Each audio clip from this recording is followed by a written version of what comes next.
Are you tired of constantly being bombarded with messages on your Messenger app? Do you want to know how to ignore them and take back control of your time? In this video, I will teach you the step-by-step process for ignoring messages on Messenger. So make sure to watch this video until the very end to understand the tutorial properly. To get started, open up the Messenger app and then find the person that you want to ignore. After that, tap and hold their profile in the chat list. And then tap mute. And now you have the ability to select how long you want to mute this person's messages for.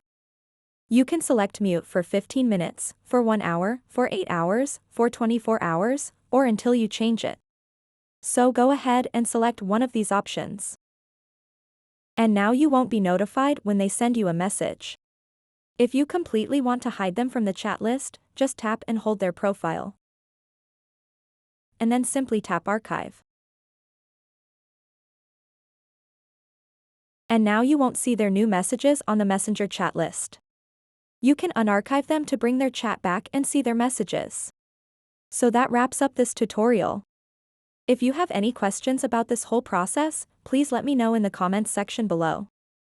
And if this video helped you out, please give it a big thumbs up and subscribe to this channel for more tutorial videos like this one. Thank you so much for watching and have a good day.